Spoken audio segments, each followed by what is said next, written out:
2019년 두 번째 세종 포럼을 시작을 하겠습니다. 오늘 요즘 뭐 아시겠습니다만 미세먼지가 지난 한 3월 초쯤인가요? 엄청 심해서 다들 뭐 감기 달고 다니시고 마스크 하고 다니시고 그러는데 미세먼지를 마스크 하라고 열심히 다니시는 분들한테 물어봤더니 이걸로는 안 죽잖아 그러시는데 그런 분들한테 제가 한 말씀 드릴 게 있습니다. 며칠 전에 저 기사를 봤는데요. 9.11 테러 때 기억나시죠? 2001년에 9.11 테러 때 그때 건물이 무너지면서 어마어마한 양의 먼지가 발생을 했습니다. 그게 유독가스 같은 게 많았대요. 왜냐면 건물 잔에서 나오는. 근데 그거를 이제 추적 조사를 했더니 그 먼지 마시면서 일했던 사람들이 많았잖아요. 그때 뭐 구호요원들도 있었고 소방관도 있었고 경찰관도 있었고 그다음에 잔해 복구하는 사람들 10,000명 정도가 암에 걸렸고요. 20년째. 그중에서 1,000몇 명은 죽었대요. 그래서 한 번 마신다 하더라도 반창게 차시면 안 됩니다. 단 그때 쓰시는 대부분의 황사 마스크 또는 분진 마스크는 중국제입니다. 중국에서 병 주고 약 주고 하는 꼴이지요. 자, 오늘 중국 얘기를 시작해보도록 하겠습니다. 병 주고 약 주는 중국이 뭐냐? 물론 중국 얘기로만 할 건 아니고요. 지금 우리한테 중국이 중요한 거는 이게 도대체 중국한테 우리 경기 의존도가 너무 큽니다. 이거 자꾸 좀 줄여야 되는데 그리고 중국은 조금 생각하는 게 글로벌 스탠다드하고 다르게 자기식의 물들을 참 많이 피죠. 억지가 많고요. 그리고 북핵 문제 해결의 가장 큰 지금 장애 요인이 또 중국이라고 미국은 시각을 갖고 있고요. 근데 지금 이 두 나라가 무역 전쟁이 아주 활발합니다. 그래서 이게 지금 원래 3월 초에면 무역 분쟁이 끝나지 않을까 생각을 했는데 지금도 진행형이죠. 그래서 어떻게 될 거냐? 그리고 무역 전쟁이 끝나거나 규격이 되면 이제 대한민국에는 어떤 영향을 미칠 것이냐? 굉장히 큰 좀 관심사가 아닐 수가 없습니다. 그래서 오늘은 저번에 말씀드렸는데 어라운드 더 월드 첫 번째 시리즈가 미중부터 시작을 해볼 겁니다. 물론 이제 번역별로 갈 건데요. 그래서 오늘 모실 분은 양평석 박사님이십니다. 한국 외대에서 지역대학원에서 국제지역학 박사를 하셨는데 이분이 중국에 참 오래 계셨습니다. 대외경제연구원에서 오래 계셨는데 국경주재원을 제가 열심히 세보니까 한 10년쯤 하신 것 같아요. 국경에 계신 지가. 대외경제연구원에 거기 국경사무소 소장도 한 2년 전까지 한 5년간 계셨고요. 3년간 계셨고요. 지금은 대외경제연구원에서 세계 지역연구센터 소장입니다. 그래서 단순히 이분이 중국만 아시는 게 아니라 미국도 커버를 하면서 시야를 좀 굉장히 넓히신 분입니다. 그래서 지금은 한국 현대 중국학회 부회장, 한중사회과학회 부회장을 하시는데 오늘 양평석 박사님 모시고 최고의 권위자입니다. 한번 이렇게 어떻게 될 것 같으냐 한번 들어보도록 하겠습니다. 감사합니다. 양 박사님.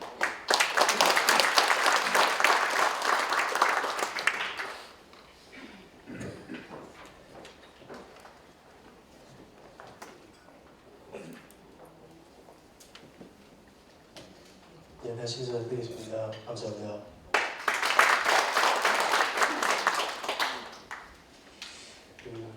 소개를 너무 이렇게 크게 해주셔서 자가자를 키우자는데 자가자를 이렇게 부담되게 소개해 주신 것 같습니다. 하여튼 아마 저희 TM이라고 제가 자료에 이렇게 써놔서 아마도 이제 영문을 쓰니까 대외경제정책연구원입니다. 잘 아시는 대로 저희 국제연구기관이 지금 세종에 있습니다. 그리고 저희는 대외경제정책연구원은 한국의 대외경제정책을 연구를 해서 정책권을 개발하는 기관입니다. 그래서 잘 아시는 대로 FTA 문제라든지 국제금융이나 그런 거시 문제라든지 그 다음에 세계 지역연구 크게 이제 세 개의 틀로 되어 있습니다. 그래서 제가 맡고 있는 세계 지역연구 센터인데요. 세계 지역을 중국뿐 아니라 국가별로 나라별로 연구를 하는 겁니다. 센터 한 100명 정도가 근무하고 있고요. 그래서 전 세계를 다 다루고 있고 저는 센터 소장이고요. 사실은 전공은 중국 쪽입니다.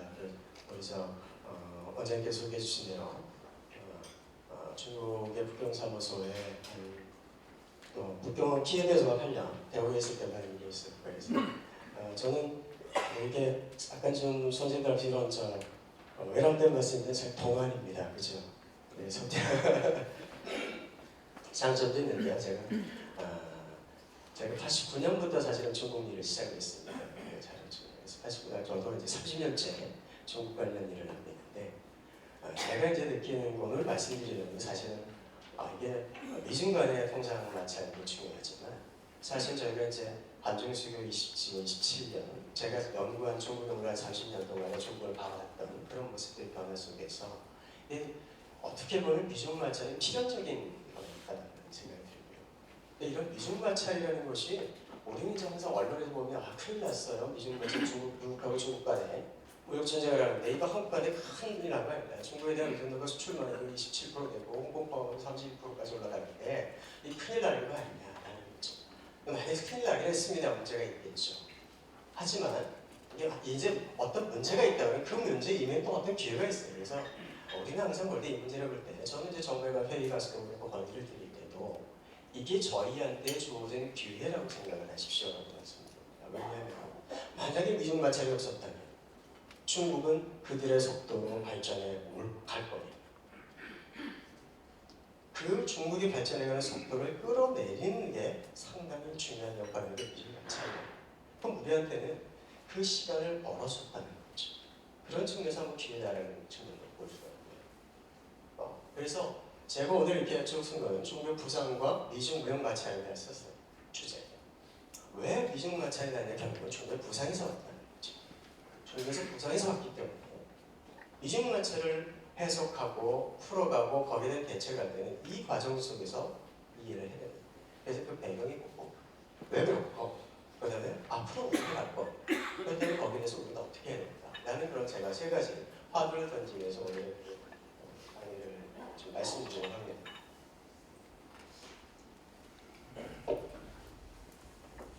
그래서 제가 이 도표 안에 설명을 드리게 됩니다. 왜 그랬을까라는 것이 우리가 잘 아시는 중국은 경제 대국이다. 지금 이제 GDP가 미국의 66%까지 올라 지금 70%가 있어요. 1인당 GDP가 이제 오래되면 만불 시대입니다. 14억의 인구가 있습니다. 그렇죠? 그래서 우리는 그 전까지는 중국이 뭐라 그랬냐면 우리는 경제 대국이다라는 표현을 많이 썼었어요. 무역 대국이고 그다음에 경제 규모도 이제 미국 수준에 가니까 경제 대국이 돼가고 또 G2 구상을 했고 여기까지 줬다. 그다음에 서구도 우리가 최대의 소비 시장이 됐다. 미국을 없어서 대국이라는 개념이 있을 때는 그래 저 대국이 돼가는 과정에 주변 국가는 기회를 줄 거고 미국한테 상당히 기회를 줄 거라는 생각. 경제가 커지면 이게 도움이 될 거야. 근데 어느 날 보니까 특히 2017년에 중국 19차 당대를 할 때 19차 당대를 하면서 선언하는 경제 강국을 선언했어요. 현대와 강국을 선언. 그러니까 결국은 중국은 이제 대국으로 안 돼. 스스로 나는 강국이 될 거야 라고 표현하는 순간 외부로부터 파동이 될 수밖에 없는 거죠. 그래서 경제 강국이라는 거예요. 그래서 경제적으로 보면 모든 면 사회주의 강국입니다. 그 안에 보면 경제적으로 대국에서 강국으로 갑니다. 그 강국의 표현이 뭐냐면 결국은 중국 제조 2065라든지 특히 중국 제조 2065라는 건 제조 강국이 되겠다는 거예요. 그러니까 세계에서 신산업들을 내가 4차 산업을 선도하겠다 그런 나라입니다. 그 다음에 인터넷 플러스. 인터넷 플러스는 중국이 지금 5G 그죠? 통신장터로 나왔죠. 그 다음에 알리바바 여러분 다 잘 아시는 대로 구글과 써서 거의 그죠? 그런 상황이에요. 그렇죠? 그 다음에 AI 플러스. AI입니다. 자동, 인공지능, 중국말로 지능이라고 해야죠. 지능. 이런 것들을 통해서 강국화하겠다는 거예요. 이전에는 섬이나 팔고 신발이나 팔던 경제 대국이 무역 대국에서 좋다 이거죠. 최대 미국을 없어서 최대 수출 대국이 되는 것이 좋은데 이거를 미국이 주도하고 그랬던 것까지 내가 주도적으로 모든 게 다 하겠다. 이게 바로 중국의 경제 강국의 표현입니다. 그래서 결국은 중국의 선택, 중국이 선택한 결과가 바로 미중 통상 마찰. 좀 더 겸손했어야 되겠죠. 옛날에 등소장이 얘기했던 것처럼 왜냐하면 도감당을 했어야 됩니다. 계속 좀 드러내지 않고. 근데 난 대국이야. 대국 경제를 할 거야. 대국 이걸 할 거야. 신규 경제를 했어요. 대국인 거. 그러니까 결국 대국의 입장에서 난 대국의 소리를 내겠다. 왜 그래요? 그게 바로 미국의 신경을 잘 가요. 그게 바로 경제 강국, 외교 대국, 외교 이런 모든 표현들이 바로 중국이 불러온 화다. 그래서 좀 더 그런 것들이 그러다 보니까 결국은 중국에 대한 견제가 필요해진 거예요. 그것이 바로 나타나는 게 중국이 마찰인데 이게 이제 군사적 마찰이나 외교적 마찰이나 이런 쪽으로 가기 전에 이미 경제 마찰을 시작을 하는 거예요. 그런 과정들이 지금 미중 통상 마찰로 오는 것이고요. 결국은 이런 과정에 중국이 중진국 함정을 벗어나야 되는데 그것들을 못 벗어나게 합니다. 경제적으로 미국을 추월하는 과정을 위해서 서로 높아집니다. 특히 미래에서 함정에 빠뜨리는 이것들이 좀 미국의 생각입니다. 그렇다면 이 안에서 보면 기회도 있고 저희는 그러면 우리는 기회도 있고 리스크도 있고 어떤 게 경제 대국이 될 때는 우리는 보면 잘 아시잖아요. 저희가 중간재 수출해서 중간재 가공해서 세상에 수출하고 그런 거죠. 그러면서 우리는 수교 27년이 되지만 가장 최대 중국이 경제 대국화가 하는 과정에서 가장 혜택을 받았다는 거죠. 그런 측면에서 우리한테 기회가 있었으니까 경제 대국이 될 때. 근데 경제 강국이 갈 때는 중국이 경제 강국을 하면 어떤 기회가 또 있을까요? 중국이 경제 강국을 안 한다고 그럴 때 중국 제조 20, 인터넷 플러스 AI, 위안화 국제화 이런 과정에서 사실 중국도 가지고 상당히 저 기반은 취약합니다. 그렇기 때문에 새로운 시장과 새로운 산업, 새로운 수요가 그런 기회는 받을 수가 있습니다. 근데 저렇게 했을 때 위험은 더 커진다는 거죠. 저희는 중국이 여태까지 중국이 산업화하는 과정에서 중국이 필요한 것을 공급하는 과정 그 공급 능력을 갖고 있었기 때문에 저희가 중국 덕에 살았던 거죠. 그게 기회인데 지금 중국이 커져서 우리가 하고 있는 것들을 앞서서 간다. 그럼 따라가야 되거든. 그럼 우리한테 기회가 없는 거지. 그럼 위기가 없는 거지. 우리 전에 우리가 수출한 것까지 다 대체하겠다. 이게 저는 위기가 있는 거예요. 그래서 우리한테 필요한 게 뭐냐. 이런 기회도 활용을 해야 되지만 거기에 두 가지 개념. 미중통상마찰이 가져다준 두 가지 개념. 하나는 미중통상마찰이 우리에게 새롭게 주는 새로운 기회로 역할을 할 거예요. 또 미중통상마찰, 중국 자체가 커가는 경제 부장에서 미중통상마찰에 대해서 우리 수출도 타격을 받을 거고 상당히 새로운 구조 변화를 일어날 거고 이런 과정이 나타나면 우리가 위기에 올 거예요. 거기는 어떻게 대응할 거예요. 특히 제가 생각하는 대응은 제가 말씀드린 미중통상마찰이 가져다준 기회 중국의 산업화 속도를 늦추는 기회 그러면 그 기회에 골든타임 거기에 지금 우리가 무엇을 할 것이냐 한국 사람, 한국 기업이 그게 저희한테 주는 거죠. 제가 여태까지 중국 연구를 하면서 그렇게 되거든요. 우리는 중국이 원하는 것들을 줄 수 있는 공급 능력을 가지고 있었답니다. 공급 능력이라는 우리가 지금은 중국에서 필요로 하는 것에 대한 공급 능력이 없다는 거예요. 그게 문제인 거죠. 만약에 이런 상황에서 중국은 우리보다 앞서가 버린다면 우리한테는 기회가 없다. 그래서 저는 미중마찰, 그래서 이 미중통상마찰을 보면서 저는 중국 연구를 하는 사람에도 불구하고 트럼프 팬입니다. 트럼프 팬입니다. 그리고 또 더더욱 팬이 된 거는 제가 사드 때 국빈에 근무하면서 겪었던 그 온갖 어려움들 때문에 트럼프 팬이 되긴 했지만 이 문제에 있어서는 미중통상마찰에서는 우리는 트럼프 팬이 제가 국제경제에서 기간에 근무를 하니까 미 대사관에서 봅니다. 중국 대사관에서 봅니다. 미 대사관의 경제 담당관이 와서 저한테 뭐라고 해요? 야, 우리가 중국에 대해서 압박을 해주니까 한국에 도움이 되지. 그래도 저 중국산 대체해서 내가 팔 수 있잖아.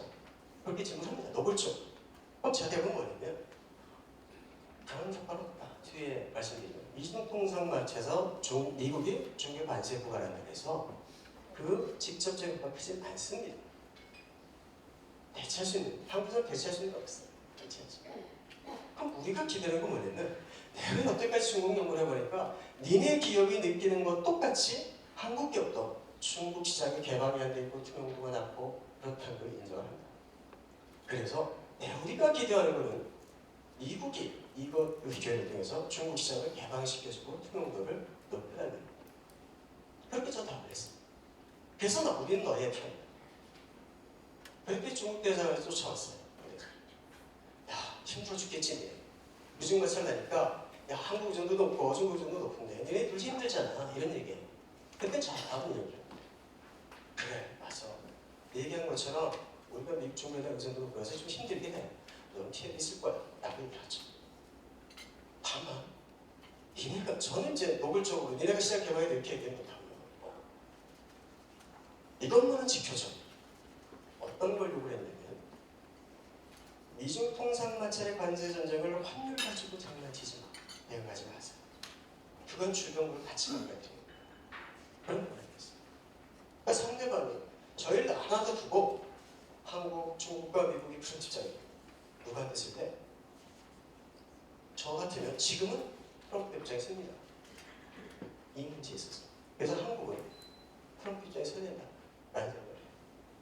이 문제만은 저는 그런 의미에서 제가 이제 활용과 어떤 대응이라는 그런 두 가지 개념을 가지고 설명을 드리고 있는데 제가 서론이 너무 길어져서 제가 이제 오늘 말씀을 다 드린 것 같아요. 그래서 쭉 프리 과정이나 이런 것들은 좀 빨리 넘어가도 될 것 같아요. 왜냐면 지금 미중통상 마찰 하시는 대로 잘 하시는 대로 이미 트럼프가 대선 과정에서 선언을 했어요. 45% 하겠다. 근데 무슨 불개는 대수 안 하면 45% 하겠다.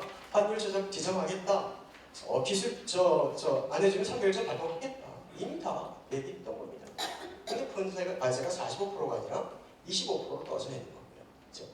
그다음 환율 문제 또 계속되고 있고요. 그다음 300일자 안 지키기 300일자 돌면서 기준 하나니까 계속 규제를 하는 관세 규제를 하는 거죠. 그런 과정이에요. 그래서 이런 무슨 대선 과정이 그러니까 신빙이 날려갔죠. 야 우리 한번 합의하자. 그래서 했던 게 뭐냐면 100일 계획이라는 걸 합의했어요. 100일 계획 합의를 했는데 안 지켜지는 거죠. 어떤 것도 안 되는 게 없어요. 그러니까 그럼 안 되겠다. 준비해라. 그래서 시작한 겁니다. 그런 과정들이 일단 작년 하반기부터 시작해서 관세 전쟁으로 나타나는 겁니다. 왜? 안 되니까. 제가 이런 데서 시사점이 뭐냐면 미중 통상마찰이 해결돼서 합의문을 만든다 그래도 중국이 이행을 안 한다면 끝은 나지 않습니다. 합의를 해도 마치 표면적으로 끝난 것 같지만 그 안에 전쟁은 계속될 수밖에 없다. 그래서 미중 마찰은 앞으로 제가 이 안에서 이 표 안에서 시사점은 MOU를 체결하든 무역협정을 체결하든 체결도 끝나지 않아요. 그래서 이런 과정은 앞으로 어떻게 갈지 좀 지켜보긴 해야 됩니다. 하지만 전체적으로 이런 과정 속에 있다고 해서 지금 휴전 정도고 협상도 아니고 앞으로는 어떻게 될지 지켜봐야 될 것 같고요. 너무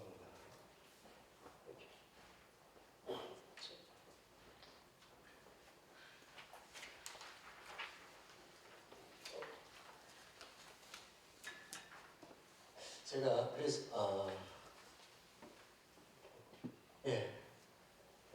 왜 중국의 실수 내가 강국이 되겠어 라는 것을 잘못 몇 가지 실수 이렇게 보면 2012년 공산당 19차 당당대에서 발표한 2050년까지의 나스카 플랜입니다. 원법 배가 고플 때요. 배가 고프 채우는 게 중국이 2010년까지 목표였어요. 배가 따뜻해지니까 식생활 해결을 그랬더니 샤카 초강이라고 그래서 좀 더 중동 국가로서 시민생활 좀 하고 문화생활 좀 하고 그거죠. 이제 폭포 달성돼요. 이게 이제 그전에 독자 행성평에서 났다는 거예요. 그 다음에 2050년에는 대동상해가 한다는 거예요. 강태민이 적고 근데 후진도 딱 부르더니 중간에 2035년이 났어요. 현대화 기본시설 이게 원래 중국의 3단계 2050년의 목표와 2015년을 땡기는 거예요. 15년을 땡겨서 중국의 현대화 목표를 달성하겠다고 그러니까 큰일 나는 거죠. 2050년까지 천천히 가겠다고 했는데 15년 땡겨서 35년 해버리겠다고 하니까 결국은 이런 현대화 강국이 잘다 로드맵 자체에서 주변국을 잡으랬다. 그 다음에 경제광고에서 결국은 중국하면 기술적으로 나를 거 따라오는 팔로워 입장인데 아니야 내가 선도할 거야. 나한테 오지. 그게 이제 하나의 과정입니다. 그래서 우리가 좀 유의있게 봐왔던 인터넷 플러스라는 인공지능이라든지 중국 제조 2.0라든지 이런 표현들이 있거든요. 그 다음에 공급지 구조경에서 1대1라든지 우리가 좀 미국이 중국을 예의주시했던 전략 중에 저런 전략이 하나 있었고요. 그 다음에 혁신성장 조절기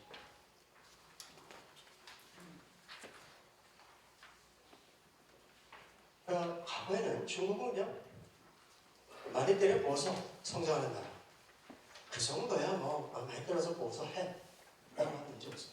근데 이제는 이노베이션을 이쪽으로 성장하고 그렇게 보인다. 과거에는 안 될 것 같다. 그래서 이런 성장 전략들을 만들었고 그러면서 2050년 가면 내 기술 수준이 미국하고 대등한 수준이 갈 거야. 2030년 되면 일단 독일과 일본을 추가할 거야. 이미 2020년 되면 한국을 추가할 거야. 이런 목표들을 갔을 때 미국이 감당해낼 수가 없는 중국이 되는 거죠. 그런 것들이 이제 넣었고 그 다음에 공급지 구조계에서는 다시 중국 제조인 이공이라든지 인터넷 플러스라든지 인공지능이라든지 이런 것들이 미국도 하고 있는 걸 중국이 먼저 하겠다 이런 거죠.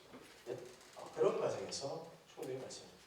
또는 중국 제조가 다른 겁니다. 지금 보시면 반도체 자금률을 전체적으로 신소재 다 한 70%를 국내에서 다 해버리겠다. 반도체 자금률 지금 아직 20%가 50% 정도.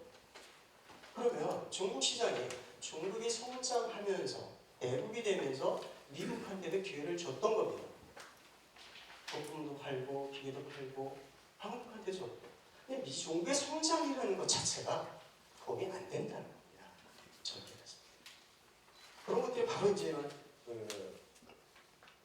그다음에 인터넷 플러스 지금 하시는 AI 이런 것들 그래서 그런 자리 있어서 어떤 전략을 보시면 그런 개념들이죠. 그러니까 중국이 추구하는 이런 핵심적인 국가 핵심 이익이라는 게 중국 제조 2020이라든지 인터넷 플러스라든지 이런 표현들인데 상당히 민감하게 그것들을 저지하려는 중국과 미국과 그것들을 추진하려는 중국의 충돌 그렇게 보시면 핵심 이익이라는 게 바로 거기 있다는 거죠. 그래서 그 다음에 1대1로는 아시는 대로 주변에 60여 개 국가하고 커넥티비티, 연계성을 높여가겠다. 연계성을 높여가는 게 1대1의 주요 핵심이 뭐냐면 솔직히 그 안을 들여다보면 주변국과 FTA에서 주변국의 영향을 확대합니다. 주변국의 한국건설하고 커넥티비티 설계건설에서 우리나라의 영향을 확대합니다. 항구에 다 독점해서 주요 해상 루트의 항구를 중국이 전달합니다. 눈에 보이는 거죠. 근데 이것들은 뭐냐면 중국의 미국의 앞대 기능 전략이라든지 지금의 인도 패스픽 전략이라든지 이런 것들의 충돌이 될 수밖에 없습니다. 1대1로 전략을 계속 쓸 수가 없는 거죠. 근데 1대1로 경제 전략, 경제 외교 전략이에요. 1대1로만은 미중 통상 관점에서 굉장히 다르지 않아요. 다르지 않아요. 왜? 이건 다음의 문제입니다. 인도태평양과 1대1을 인도태평양 전략을 가지고 1대1을 견제하는 그런 다음 기회 이루어집니다. 그래서 전반적으로 이런 것들, 중국은 바로 이런 것들에 중국이 가고자 하는 전략에 대한 견제 이렇게 인식을 하고 있다는 거죠. 그래서 이것도 보면 이제 보시는 대로 아래그입니다. 중국이 아까 2PD 상징인데 2030년 그 전에 파란선과 빨간선을 중국이 펼쳐는 그레이존입니다. PD 상징. 저 그레이존이 만약에 미국이 중국에 대해서 지금 하지 않고 5년 후에 미중 통상 관찰을 꺼내가지고 중국을 견제하려고 했다면 불가능합니다. 견제가 되지 않죠. 지금 통상적으로 미국의 GDP 한 40% 수준에 갔을 때 독일도 그랬고 일본도 그랬고 그 나라를 제압을 시켰던 거죠. 이미 중국의 GDP가 70%일 거랍니다. 앞으로 5년 후에 중국의 GDP가 미국의 GDP를 한다면 전쟁 외에는 경제적으로 컨트롤할 수가 없습니다. 그래서 지금 한 10년 전 지금 아니면 경제적으로 중국을 다루지 않으면 안 돼요. 시기적으로 더 이상 진행이 안 돼요. 그래서 가장 필요할 때 하고 있는 거예요. 그 다음에 1인당 지위도 그렇고 우리가 여태까지 중국을 얘기할 때 중국은 저가 중진국 컨트롤에 빠질 거야 라는 거예요. 근데 아니에요. 넘어가고 있고요. 올해 중국의 1인당 GDP가 만불해야 겁니다. 지금 9천 정도 나오잖아요. PPP로 봐서는 2035년이면 3만 5천 불 빼요. 이게 괜찮아요. 저 자체가 리스크가 되는 거고요. 그 다음에는 수출대국입니다. 그냥 수출대국 하니까 저희 수출대국 하니까 중국까지 수입해서 조립을 가공제로 해 수출할 때 하고 지금 국내에서 다 조립해서 만들어서 수출할 때 다르기 때문에 수출대국에서 수출 강국을 하겠다. 수출 강국은 하이테크 제품을 수출하겠다. 지금 미국이 주도하고 있는 이게 바로 수출 강국제의 기본입니다. 업그레이드는 그런 거 하겠거든요. 그러면서 무역 불균형이 나타나니까 결국 무역 불균형을 해소해야 되겠다. 근데 무역 불균형은 사실은 여러분 잘 아시는 대로 관세 두들긴다고 중국의 문제만은 아닙니다. 미국 내부의 문제죠. 그런 걸 밸류체인의 문제입니다. 그래서 관세를 때문에 아무리 중국에 압박을 줘도 미국의 무역 적자는 해소되지 않습니다. 압니다. 미국도. 다만 해소하려고 노력을 해요. 해소하려고 노력을 하려면 무역 수지 적자를 해소하는 게 뭡니까? 수출을 줄여주고 중국이 미국에 수입을 줄이거나 미국도 수입을 확대하는 거예요. 수출을 줄이는 건 거의 불가능한 거죠. 결국 사라. 그래서 약속하는 게 뭐냐면 우리는 이동안 1.2조 달러, 1조 2천억 달러 사줄게 추가로 이런 얘기를 약속하는 겁니다. 거기에 대해서 트럼프는 만져봤죠. 중국에서 그런 약속을 해왔어요. 그거 되게 좋은 것 같아. 밥수랑 석상이 잘 되고 있어. 이렇게 표현을 한 겁니다. 그런 문제입니다. 근데 올해 더 늘었어요. 작년에. 근데 반세 전쟁 가지고 실제 피해자는 누구냐면 지금까지 보면 미국이 승리는 아닙니다. 아직까지는 미국보다 중국이 앞서 우위에 있습니다. 지금까지의 관계는 몇 달간의 관계입니다. 그 다음에 소비대국이 되고 최대 소비대국이 되고 서비스 시장이 되는데 보면 오른쪽 그림을 보시고 시장 개방률은 다른 나라들에 비해서 엄청나게 낮습니다. 개방이 안 되는 거죠. 시장이 커지면 뭐합니까? 개방이 안 됩니다. 내가 들어갈 수 없습니다. 저런 것들은 다 자기 필요합니다. 그래서 저 오른쪽 그림을 보시면 중국 시장을 개방시키는 서비스 시장입니다. 그게 금융분야.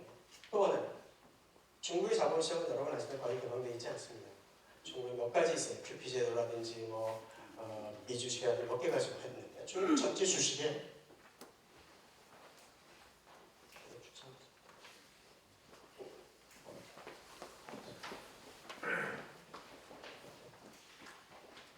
결국은 미국이 원하는 건 중국의 자본시장입니다. 중국 주식시장이 한 2% 정도밖에 개방되어 있지 않아요. 결국은 중국의 자본시장을 건드려서 중국 자본시장 투입을 해야 사실은 중국을 컨트롤할 수 있기 때문입니다. 그래서 금융시장, 다음에 자본시장까지 연결을 하기 때문이에요.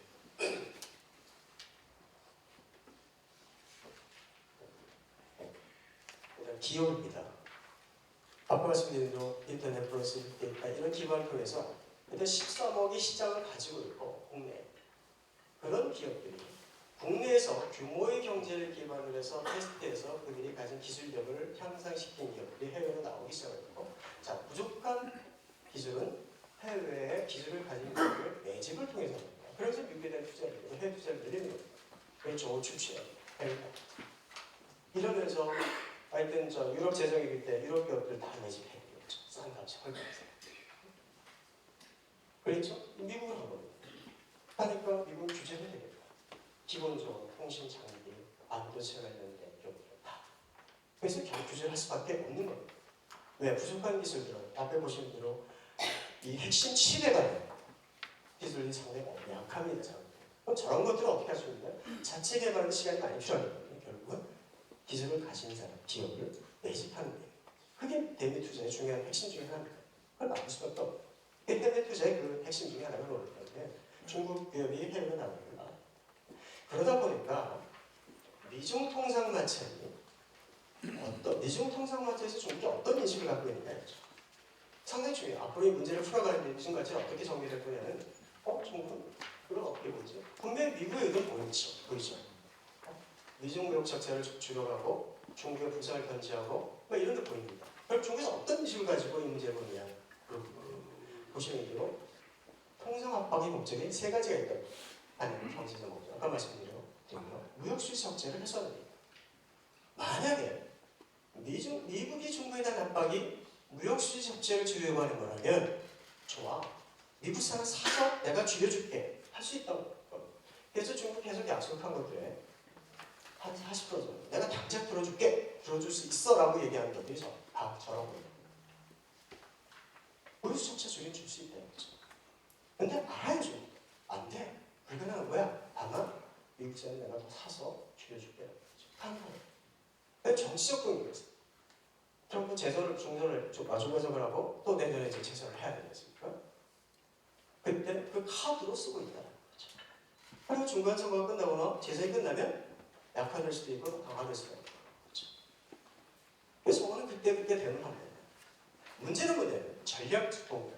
앞서 말씀드린 중국이 경제 대국에서 경제 강국하는 이런 큰 전략 속에 중국의 부상 자체를 견제하려는 게 있다 보면 이거는 우리도 수용할 수 없다. 결국은 중국의 부상에 대해서 전략적 동기에 대해서 강력하게 대응할 수밖에 없고 반응할 수밖에 없고 그러다 보니 세 가지가 있어요. 근데 중국 내에서 인식들은 뭐냐면 이걸 해석하면서 중국에서 보니까 중국의 추격에 대해서 미국은 인정하지 않는다. 당연하죠. 그렇죠? 그건 중국의 인식입니다. 중국식 모델, 자기가 중국식 모델, 중국식 사회주의 시장 경제 막 얘기를 해봤지만 그것도 인정을 안 해줘. 안 하죠. 당연히. 얘기할 수 없죠. 사회주의라는 적대가 이런 것도 미국에서 선생님. 또 하나는 뭐냐면 중국의 발전이 미국이 좀 도움이 될 줄 알았는데 이제 보니까 전에 보면 모든 보고서들이 그렇죠. 그렇죠? 히트 나발의 보고서도 그렇고 중국의 부상은 전혀 미국에 도움이 되지 않는다. 그런 인식들이 있어요. 그런 과정에 말씀드린 대로 중국은 나는 강국이고 현대 강국이고 제조 강국이고 인터넷 강국이고 그다음에 빅데이터 강국이 되고 모든 강국이 되겠다는 무역 강국이 이런 것들이 자꾸 필요한 거죠. 특히나 1대1로 관련 전략 아까 말씀드린 아직까지 이 문제를 구체적으로 함부로 제어를 하고 있지 않습니다. 앞으로 큰 문제가 있어요. 그런 거. 또 하나는 지금 여러분 아시는 대로 중국에도 상해에도 원유 선물 시장이 있습니다. 전체 원유의 한 10%가 거기서 그래요. 이거 봐라. 원유까지. 그 다음에 위안화 복지합니다. 지역 포함하시면 좋지만 글로벌 포함을 하겠다? 달러 도전이 있죠. 원유 달러까지 도저히 용납이 안 되는 거예요. 그렇죠? 그래서 전체적으로 그냥 이런 인식을 가지고 있구나. 미국이 중국에 대해서. 이게 중국의 인식이기 때문에 그렇다면 여기서 어떻게 대응을 해야 돼요? 하나의 대응은 뭐냐면 대화로 해결하자. 이게 지금 중국의 전략인 겁니다. 하나의 대화하자. 그 다음에는 강경대응. 두 번째는 개방대응. 개방대응은 뭐냐면 결국은 중국은 개혁과 개방을 통해서 계속 제도를 붙여왔습니다. 그리고 시스템이 바뀌려면 결국은 본인도 내부 개혁을 해야 돼요. 중국말에 이칼방추가 개방을 통해서 국내 개혁을 하는 거예요. 중국의 WTO 가입해서 2001년 WTO 가입해서 국내 제도를 상당히 많이 바꾸었죠. 그러나 지금 미중 통상만처럼 중국의 인식은 뭐냐면 제2의 WTO 가입으로 인식을 합니다. 왜? 국내 개혁을 할 수 있는 기회라는 거죠. 그래서 이 세 가지 대응이 있습니다. 강경 대응은 뭐냐면 중국의 핵심 이익에 대해서 보장을 해주지 않으면 미국이 양보를 하지 않으면 거기에 대한 강경 대응, 양보할 수가 없다. 그게 중국 제조201 산업정책이 있어요. 가장 큰 중국 제조201. 인터넷 플러스 그 다음에 신자를 수학한다든지 거기에 대해서는 여기 양보할 수 없다. 이런 것들이 있습니다. 그게 이제 그 세 가지 되는데 그 중에 강경령은 협상령은 우리는 전쟁을 원하지 않고 전쟁을 원하지 않는다. 전쟁을 원하지 않는다. 그래서 신용국제관계 원칙에서 충돌도 하지 않고 대항도 하지 않고 상호존중하고 공감의 철학을 공유해서 우리는 미국과 협력을 하겠다. 네, 그렇죠. 그랬고 그러다 보니까 고위급 대화를 통해서 한 겁니다. 그래서 G20 정상회담 때 시진핑과 정부가 만나서 지금 3월로 계속 협상 중입니다. 그리고 또 하나는 뭐냐면 국제사회를 통해서 공존을 하겠다는 거죠. 미국이 일방주의를 가고 자국 우선주의를 가고 그런 것들을 국제사회를 통해서 관계를 통해서 주변국의 협조를 구하겠다라는 게 이제 중국의 하나의 전략 중에 하나입니다. 그래서 대화를 통해서 해결한다. 그래서 세 차례 대화를 해봤고 협의를 해봤습니다. 깨졌죠. 결국 깨졌어요. 그래서 이제 중간에 다시 전쟁이 시작됐고요. 또 하나는 강경대화다. 두려워한다. 불파 무교화제 전쟁도 두렵지 않다. 이건 어떤 것에 대해서 중국의 국가가 핵심 이익에 대해서. 그래서 중국 신문판공시에서 작년에 그 미중관찰 입장 보고서를 할 때 결국에는 국가 전환과 핵심 이익 확보라는 것이 있습니다. 중국의 핵심 이익에 대한 절대적으로 양보할 수 없고 그것들을 침해할 때 우리도 전쟁을 불사합니다. 그래서 이런 것처럼 미국이 230조 301조 1차, 2차 할 때 같이 관세 분할을 회복 관세를 하는 겁니다. 그렇게 하고 있고 또 하나는 중국이 두려워하는 게 뭐냐면 미국이 중국에 대한 압박이 미국의 우방국에 거기에 참여를 해서 공동 보조를 취하는 겁니다. 지금 미국이 요구하는 게 그런 거예요. 5G, 화웨이에 대한 공격이 다 그런 거거든요. 그러면서 저희한테 232조, 그다음 301조에 다 와서 주변국의, 우방국의 협조를 구하고 있는 거예요. 그렇게 함으로써 중국으로부터 외국계 기업을 넘기시고 미국의 우방국들이 중국 경제로부터 분리가 되게 하는 거죠. 중국 경제가 가까워지면 가까워질수록 중국에 대한 컨트롤이 안 돼요. 바로 그것들이 있다면 그런 전략적 목적이 있다라고 판단해요. 그래서 USMC, 미국, 멕시코, 캐나다 그 뉴욕 협정에 보면 거기 보면 비상경제 국가와 FTA를 할 때는 반드시 사죄의 신고야. 그래서 깨버려요. 이렇게 못하게. 그 다음에 일본하고도 지금 더 얘기를 하면서 그런 얘기를 하는 거예요. 그리고 또 하나는 이제 노동 인권, 노동 기준, 임금 기준을 가지고 규정하는데 중국 제품 못 쓰게 하는 겁니다. 그 기준 보면. 결국 나하고 뭘 하려고 하면 중국하고 뭘 하지 마. 이게 미국의 전략입니다. 그런 것들이 다 보이기 때문에 결국은 탈중국화의 우방국이 공조한다고 하게 만드는 것은 도저히 공정할 수가 없다. 그래서 강력하게 되는 거예요. 그렇다면 이제 개방으로 대응을 하겠다. 말씀드린 대로 중국은 어쨌든 개혁 개방한 지 40년입니다. 작년에 40주년이 됐고요. 개혁 개방 1979년에서 40년이 됐고 그럼 다 새로운 개방을 했다. 그래서 중국의 새로운 개방으로 있는 게 뭐냐면 1대1로 전략을 내면서 제2의 개방이라고 개방 전략을 표현했었어요. 2대1죠. 근데 결국은 40주년이 되다 보니까 국내 제도적으로도 바꿔내지 않습니다. 그래서 또 국내 개혁을 해야 되는데 국내 기업에는 저항 세력이 항상 기업거든요. 중국 내 기업도 그렇고 그 문화 자체가 있습니다. 그럼 그 저항 세력들을 개방을 통해서 외부로부터 압박의 개방을 통해서 국내 개혁을 하는 거죠. 그래서 아까 말씀드린 것처럼 이 가입화, 가입화 그게 기본적 전략입니다. 그것들의 기회를 잡잖아요. 그래서 지금 하시는 대로 대응을 합니다. 하나는 관세 인하했죠. 중국이 9.8%였던 거를 2년 동안에 7.5%로 낮췄습니다. 그리고 투자시장, 자동차도 개방하고 금융시장 개방하고 외국 투자 매도를 바꿉니다. 그런 것 통해서 개방을 통해서 이것을 대응을 해야 돼. 이게 학자들의 주류의 생각입니다. 강경하게 대응하지 마라.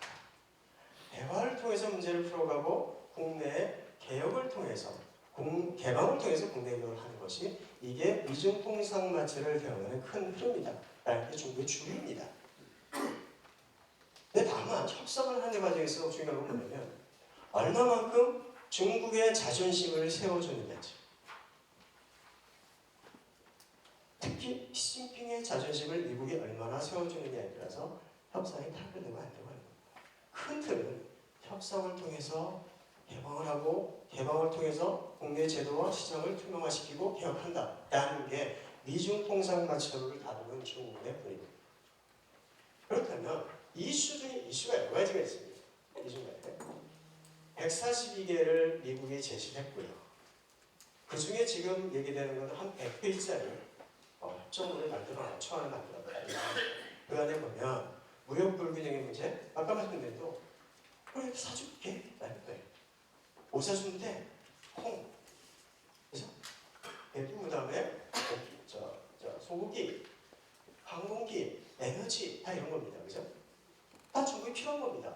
미중 마찰하는 과정에 미국 사회는 콩에 대해서 추가 관세를 집었고 했더니 어떻게 됐냐면 중국의 문화재산으로 바뀌었어요. 콩값이 확 올라가 버렸어요. 그러니까 중국한테 돈이 안 되는 겁니다. 역시 미국도 콩 수출을 못하니까 거기 폭락을 하고 싼 거 못 사고 비싼 거 사야 돼요. 중국도. 그런 딜레마에 빠졌는데 콩 가지고 계속 확산을 하면서 500만 더 줄게, 사줄게, 1000만 더 사줄게. 그래서 콩이 확산의 카드를 쓰는데 그걸 뭐라고 하냐면 데드 로직이라고 중국에서 표현해요. 거기에 대한 비판이 있습니다. 중국에도. 왜 이렇게 퍼져가면서 협상을 하지? 알고 있는 거죠. 하지만 중국은 자기가 필요한 카드를 내가 지금 직면한 문제를 던져주면서 제가 이렇게 보면 그래 이 6년 동안 1조 2천억 달러 사줄게 추가 안 될 거예요. 거기에 대해서 트럼프는 안 줘. 좋아. 협상이 잘 되고 있어요. 나쁜 표현할 때 대부분 다 그 얘기입니다. 거기에 대해서 만족한다는 표현이었어요. 나머지에 대해서 아직 할 일 많다. 그렇기 때문에 계속 이렇게 던지는 거지. 결국 얘기 뭐냐면 중국은 시간 벌게 합니다. 그러고 나서 파괴를 하겠다. 이게 이제 조건이기 때문에 이런 것들을 다 줄여줄 수 있답니다. 농사를 사고 근데 안 되는 게 있다. 기술지적법 문제, 중국 제조이고 산업정책 포기하는 거 이건 안 됩니다. 그래서 핵심 이익에 대해서는 절대 포기할 수 없다. 이 중국이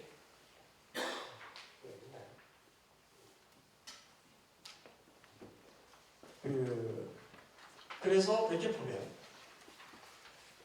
G20 정상회담에서 G20 할 때 양국 정상회담의 발표문이 이렇습니다.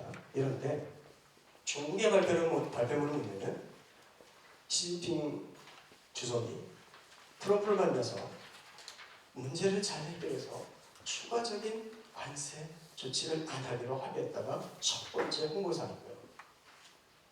미국의 홍보사항은 트럼프의 홍보는 뭐냐면 중국이 미국산 제품을 실질적으로 구매하기로 합의했다. 이 딱 보면 두 가지입니다. 자, 이 미중 간의 협상에서 이게 트럼프는 실리, 시진핑은 명분. 결국 우리가 제일 중요한 게 뭐예요? 만약에 트럼프는 실리만 챙기고 시진핑은 명분 챙긴다. 그러면은 미국산 사는 거로 끝난다 협상이. 전혀 우리가 말하고 전혀 기대하지 않는 결과가 나올 수도 있습니다. 지금까지 그렇게 밝혀지 못했어요.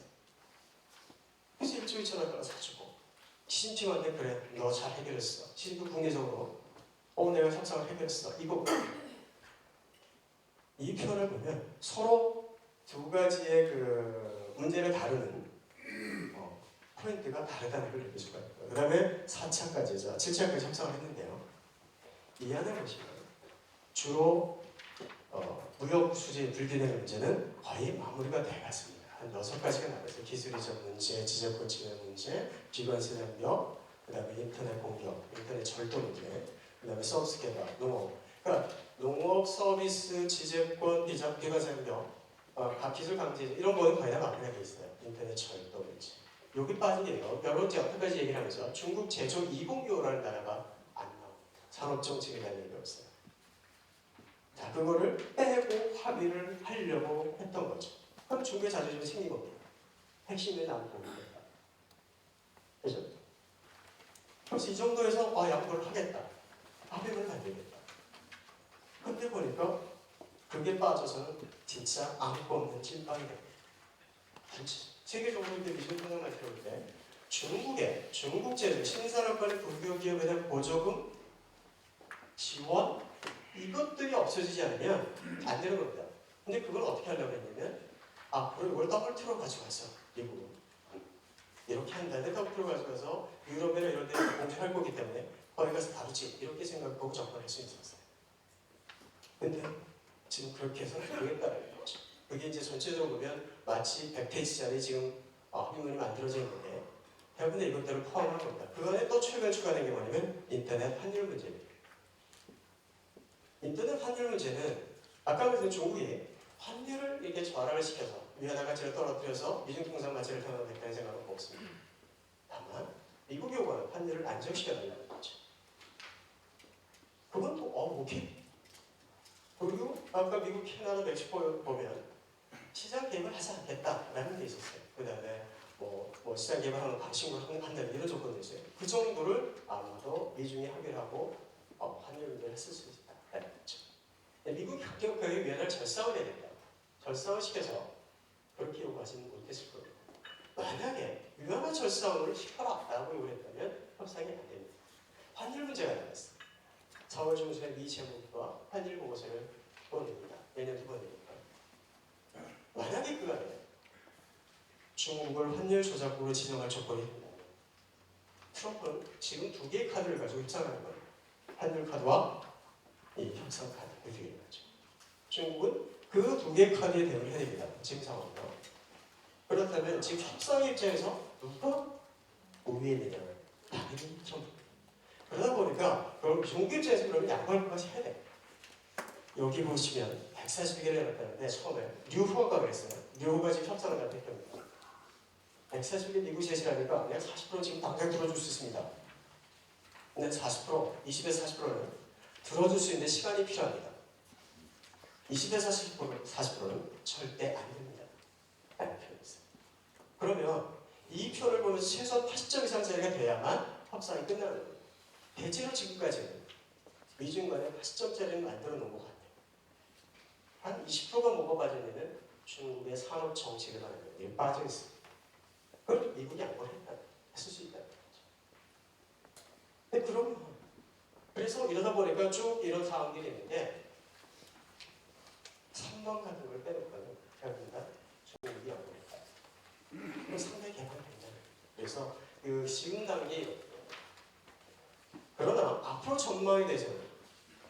북미 정상회담 후에 트럼프가 미중 정상회담을 얘기하면서 빅딜 오한으로 보죠. 또 하나 시진핑은 뭐라고 그래요? 미중 정상회담을 만나고 난 자리에서 뭐였냐면 협력에는 원칙이 있는 것이라는 표현을 썼어요. 다 만족한다 그래놓고 단서조항으로 협력에는 원칙. 협력에는 원칙이 있는 것이라는 표현을 보면 내가 나한테 지켜주고 지켜줘야 되는 거예요. 결국 핵심 기획에 대해서 미국이 양보해야 되는 거죠. 그렇지 않은 협상이 없다라는 거예요. 트럼프는 빅들 원하는 지금까지 다 협상을 해서 초안까지 다 만들어놨는데 그 뒤에 아닐 것 같아요. 그리고 위에 보고를 하면서 그저께 10일날 이후에 보고를 하면서 그런 표현 거의 분위기는 어려운 쪽으로 가고 있다는 것같습니다. 그래서 이런 상황이다라는 거고요. 협상이 잘 되었지만 그래서 전망이 어떻게 갈 거냐라는 중요한 여러분 잘 생각하시겠지만 협상이 된다 그러면 3월 말은 어렵겠죠. 그다음에 정상회담 사인을 할 겁니다. 그래서 4월 달에 될 수도 있고요. 진짜 가장 중국에서 하고 싶은 건 뭐냐면 미국의 환율 보고서가 나오기 전에 4월 초라도 지금 3월 말이 안 되니까 그냥 사인하고 싶을 겁니다. 만약에 환율 보고서에 문제가 있다면 협상될 수가 없습니다. 환율 문제가 타결 안 됩니다. 그래서 중국 입장에서 4월 전에 초월에도 타결하려면 지금보다 더 많은 양보를 할 수밖에 없겠죠. 그렇지 않다면 저는 그래서 아까 말씀드린 대로 한 80점짜리 되면 될 거다라고 이렇게 생각해요. 최소한 90점짜리 이상이 돼야 타결이 될 거라는 거죠. 그렇지 않으면 4월 중순 넘어갈 거고요. 넘어가면 타결이 쉽지 않다. 그럼 다시 말이다. 그래서 그런 겁니다. 만약에 타결이 돼도 일단은 이행 조항이 있습니다. 이행을 제대로 하는지. 아까 100일 계획했는데 이행이 안 되니까. 중국이 이행을 하는지 모르겠어요. 제가 말씀드렸지만 중국은 시간 벌기를 할 수 있다. 왜? 안 될 줄 알거든요. 역시 그게 해서 안 된다. 제가 주장하는 그런 겁니다. 그럼 제도 돼요? 시간 그냥 내가 시간 표가 있으니까 이 속도로 갈 거야. 내가 미국 속도로 딱 가지 못해. 미국이 원하는 속도. 이런 거예요. 그렇기 때문에 중국 전에 거리에 있는 겁니다. 일단 당연한 과정. 그러면 이행하는 과정에 이행이 안 되면 또 압박을 합니다. 그럼 또 전에 이행했다고 다시 깨는 것도 없이 관세 전쟁으로 가겠죠. 이런 과정도 되는 겁니다. 만약에 타결이 안 돼서 관세 전쟁으로 전면적으로 갑니다. 관세. 이미 트럼프가 예고했죠. 안 되면 10%하고 있는 25% 올리고 나머지 2,655%에서 25% 내기겠다. 이게 전면적 관세제도가 됩니다. 전면적 관세제도. 확장돼서 그렇죠.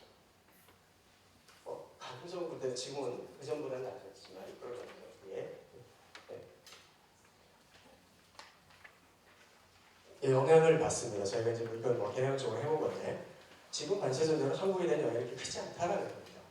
네. 저희가 언론에도 말씀드렸지만 저희가 이제 구조적으로 중에 대한 의존도 걱정했다. 또 하나는 우리가 좀 주의지켜봐야 될 거는 이게 어떻게 가느냐에 중국 경제가 달라진다. 그래서 이 시나리오는 현재 타결이 잘 돼서 하면 중국이 얘기하는 올해 성장률은 6에서 6.5%네요. 그 안에 범위에서 있을 수 있다. 하지만 관세적 전쟁, 말씀드린 전면전이 간다면 5% 중간전으로 떨어질 겁니다. 떨어질 겁니다. 만약에 이거 환율 전쟁으로서 예컨대 제2의 프라자미스로 간다. 그런 전쟁까지 간다면 중국 경제의 3% 미국 떨어질 겁니다. 계속 우리가 이런 리스크들이 있다는 거. 우리가 그런 시나리오 제가 좀 잠깐 소개해드렸고요. 그래서 중국이 지금 어떻게 되어나요? 올해 특히나 지금 전인대 중국의 양회, 전국 인민대표단 국회가 일어납니다. 그 안에서 올해 업무 보고를 했는데 방향을 보시면 쭉 보면 상당히 미중통상 마찰을 의식하고 양보를 한 그런 느낌이에요. 성장률을 보통 작년 6.5%고 6에서 6.5%로 낮췄어요. 소비 중심의 성장 구조로 가니까 그렇죠. 일단 안정적, 그 전에는 공급적 부족에 포커스를 뒀다면 올해는 안정적인 성장의 것을 상당히 지금 중국도 현 상황에도 심각하게 받아들이기 때문에 경제정책적으로 그런 느낌을 주고 있고요. 그 다음에 산업정책은 중국 제조 2060이라는 단어가 없어졌습니다. 그리고 바꿨어요. AI 플러스, 인터넷 플러스, 신신의 산업. 근데 그 안에는 중국 제조 20에서 다르게 있어요. 그러니까 표면적으로 감춰놓고 있죠. 중국 제조 20가 마치 시정된 것처럼 하지만 그 실질적으로 해서 다 추진하고 있어요. 그러니까 그게 눈에 보입니다. 미국의 눈에 보입니다. 우리의 눈에 보입니다. 미국 가만히 있겠습니까? 포기하지 않는데 결국 또 다를 수가 없어요. 그래서 그런 상황입니다. 그 다음에 외국인 투자제도. 올해는 자신이 바꿀 수밖에 없는 외국인 투자제도 초합법, 외국인 투자법이 통일되는데 그 안에 보면 강제 기술 이전을 금지하는 것도 있고요. 그 다음에 네거티브 리스트 제도를 도입하게 되고 진입전 시장 개방을 하게 되어 있습니다. 상당히 외국인 투자 제도 자체가 우리한테 도움이 돼요. 저희가 말한 게 이런 것들을 통해서 통상 마치는 외국 투자 제도가 바뀌어서 투명성이 높아지고 제도가 세되고 우리 환경이 좋아집니다. 이걸 말합니다. 근데 관세가 낮춰집니다. 중국이 9.8%에서 7.5%까지 낮췄고, 자 미국이 요구는 뭐냐면 너희도 우리의 수준을 낮춰. 그게 3.5%입니다. 언제까지? 라고 못 박지는 않았지만 원래는 2년 내로 했어요. 그러면 올해 더 낮추겠다. 관세 낮출 겁니다. 그럼 한 5.5%. 1년. 그 다음에 최소한도 3%까지 낮추고. 저희한테 상당히 좋은 게 있죠. 시장 개방. 그 다음에 오프닝 시장 개방입니다. 통상정책, 이제 우리 기업들한테 그렇지만 이번에 전인대에서 대외 쪽에 통상정책을 발표하는데 FTA 전략의 핵심 뭐냐면 CJK, 한중일 FTA. 중국은 CJK 별로 관심이 없었어요. 한중일, 알세 중심이었어요. 근데 CJK, 한중일 FTA를 적극적으로 추진해야 되는 생각입니다. 왜? 자, 만약에 한국이나 일본이 지금 미국하고 협상을 해요. 근데 미국하고 일본, 중국하고 중국이나 CJK FTA에 터널을 한다면 바로 미국으로부터 공격을 당할 수밖에 없습니다. 미국과 협상할 수가 없어요. 협의할 수가 없어요. 한국도 우리가 한미 FTA 당이 되기 때문에 그런데 CJK나 RCEP에 가입하거나 아니면 CPTPP, TPP 레벨에 중국이 가입을 하면 그 안에 있는 나라들이 앞으로 미국하고 FTA를 못합니다. 그러니까 지금 중국 방법입니다. FTA에서. 그 CJK도 빨리 하자. 그럼 이런 걸 보면 전체적으로 우리한테는 통상 협상이 그렇고 전반적 시장이 있어도 그렇고 저희한테 기회다라는 거죠. 그래서 이런 것들이 제가 말씀드린 대로 큰 틀에서 보면 기회도 있고 위협도 있고 기회도 있다. 그래서 전체적으로 저희가 이제 인식을 할 때 왜 그랬냐? 위협이라는 것은 기본적 통상 마찰 자체가 가지는 대중 의존도가 높아서 수출이 수렴되는 변태가 있습니다. 하지만 장기적으로 봤을 때는 중국의 시장 개발과 무통용을 가지고 그런 측면에서 좋다라는 것입니다. 다만 개별 기업체에서 저희가 이제 기업체 이제 정부의 대책 회의를 하는데 하다 보면 개별 기업들이 어려우신 분들이 있어요. 그런데 중국에 가서 과거에 미국에다 공장 하려고 공장하셨던 분 바로 문을 닫아야 되는 상황이 발생합니다. 그런 것들처럼 전체적으로 국가적인 전략 차원에서 중국에 대한 의존을 어떻게 정리할 거예요. 저희가 얘기한 신남방이 되시고합니다. 그 다음에 서던벨트, 중남이라든지 아프리카라든지 이런 건 어렵고요. 국가적인 차원에서 필요합니다. 또 하나는 중국의 중국 제조 2025가 중국 제조 2025가 2035가 될 때 10년의 시간을 벌 수 있다면 그 10년 동안에 저희가 어떻게 산업 구조를 정리해야 돼요. 기업들은 어떤 기술을 개발해야 돼요. 그런 시간을 가져야 돼요. 그런 본인의 자유를 줄 수 있습니다. 산업적 그런 전체적으로 중국적으로 다시 기업도 그렇고 정부도 그렇고 그런 교육 성장을 측면에서 중국의 미중 통상 문제는 저희한테 위협이지만 그런 기회적인 측면이 더 클 수가 있다라는 말씀을 드리면서 제가 오늘 여러분들 말씀을 마치고자 감사합니다.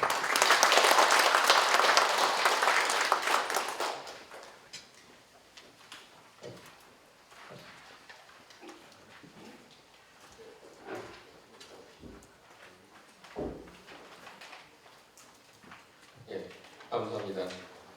얘기를 들어보니까 그 결론이 미국의 요구 사항의 90% 정도를 중국이 맞춰주지 않으면 타결 안 될 것 같다. 거꾸로 얘기하자면 타결될 가능성이 많다는 거고 양 박사님의 제 얘기를 듣고 거의 결론이 그걸로 저는 생각이 됩니다. 이번 것을 계기로 해서 중국은 이제 성장이 굉장히 둔화되고 시간이 한두 벌 수 있는 기회가 생겼다고 합니다. 이제 꼭 이게 미중 무역 관찰을 나쁜 것으로 볼 필요 없다라는 게 제가 드리는 메시지 같습니다. 근데 잘 아시겠습니다. 요즘에 그 미국은 또 하나 지금 그 북미 또는 북한 문제 다루는 사람들의 얘기를 들어보면 미국이 미중 무역 이 협정이 굉장히 이번에 무역 전쟁에서 이겨야 되는 이유 중에 하나가 북핵 문제를 해결하기 위해서도 중국을 이번에 무릎을 좀 꿇려놔야 되겠다는 것이 미국의 생각이랍니다.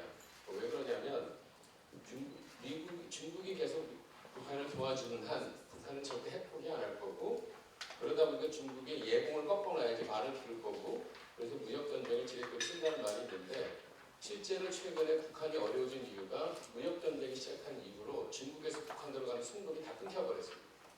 달러가 안 들어간다는 거죠. 그래서 지금 그 김정은이가 그렇게 난리가 난 게 돈이 실제로 없답니다. 그게 지금 무역전쟁 여파라고 볼 수 있죠. 자, 혹시 질문 있으십니까? 예, 그럼 제일 먼저 얘기합니다. 예, 감사합니다. 30년간 중국을 위해서 오로지 한평생을 바친 양 소장님의 강의 또 경의를 표합니다. 저는 현실적인 문제를 질문 드리고자 합니다.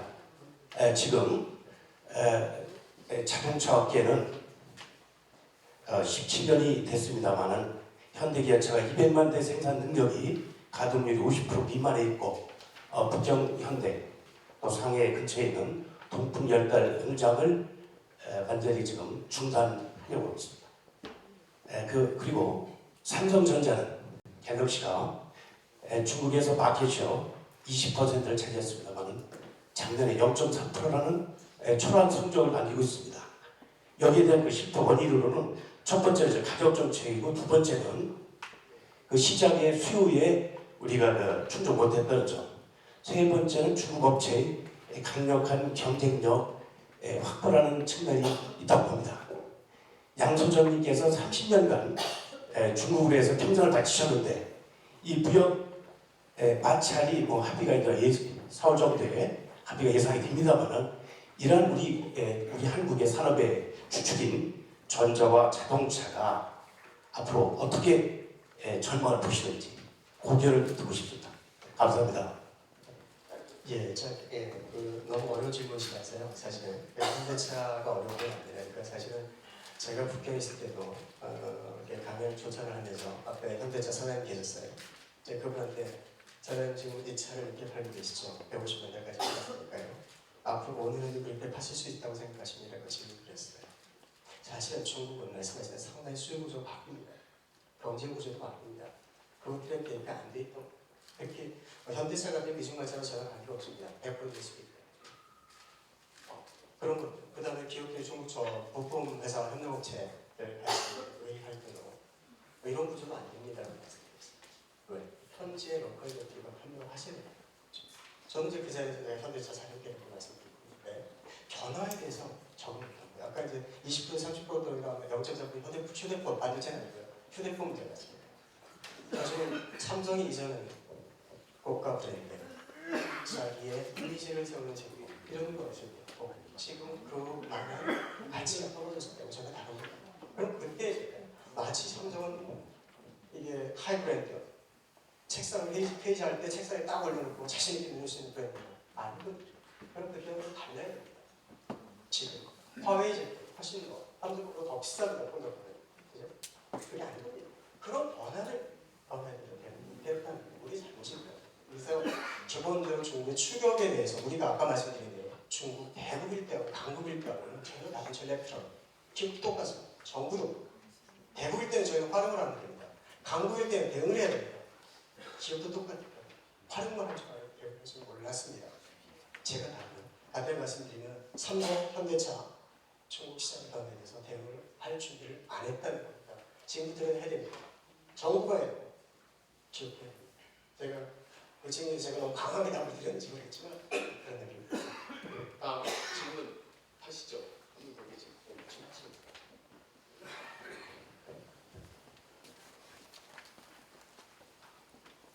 말씀 잘 들었습니다.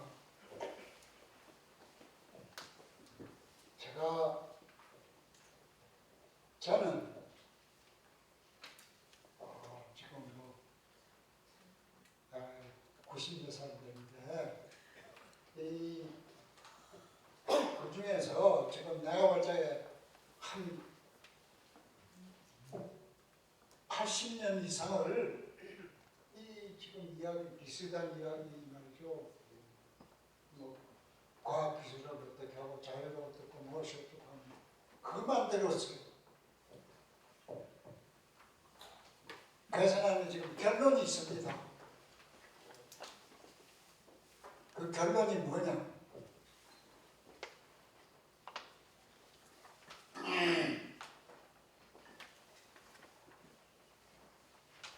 성공한 나라, 실패한 나라, 성공을 못하고 계속 고생만 하는 나라 그런 게 있어요.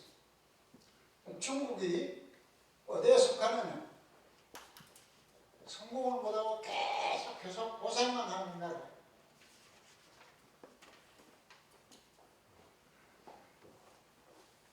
우리가 중국에게 사대를 하고 뭐 하고 이래가지고 말하자면 중국한테 우리가 잘 되려고 애도 쓰고 우리가 거기에 가서 그 마침이 있잖아요. 뭐라 하는 거 하여간 우리가 그런 걸 해가지고 살아왔어. 살아왔는데 이제는 말이죠. 우리가 중국을 앞지르고 있습니다. 그 이유가 뭐냐? 간단합니다. 중국을 앞지르는 우리의 3대 요소가 있습니다. 첫째가 말이고 그리고 우리가 말이죠.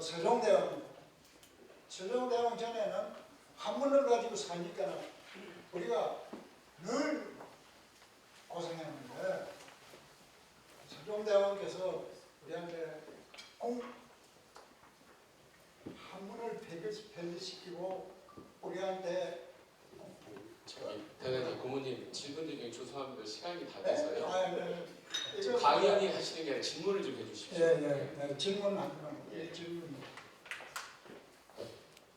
그러니까 우리는 세종대왕한테서 큰 우리의 말하자면 우리의 지혜를 받았는데 이것이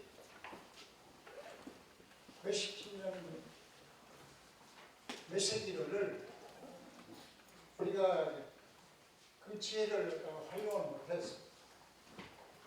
그 중국 눈치 보고 뭐하고 이 학문이 뛰어난 말이니까 학문이 더 중요하다. 그런 말 들으면서 나도 잘했어. 그런데 첫째는 우리가 학문을 버렸습니다. 그 때문에 우리가 크게 말이에요. 아주 발전할 수 있는 그런 기회를. 대단히 죄송합니다. 둘째, 예, 1분 안에 끝내주시죠. 예. 둘째, 셋째는 3개밖에 없어요.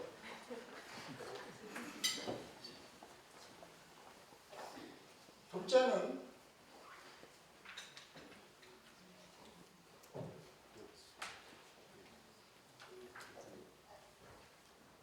우리가 중국을 뛰어나가지고 지금 앞질러가지고 중국이 우리를 부러워하고 그런 이유가 뭐냐?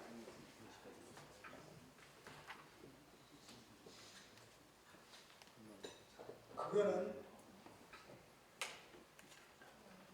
우리의 말입니다. 말. 같은 글, 말. 둘째가 말. 저 고모님 대단히 셋째는 예. 고모님 대단히 죄송합니다만 시간이 다 됐어요. 다음번에 강연할 기회를 드리겠습니다. 예.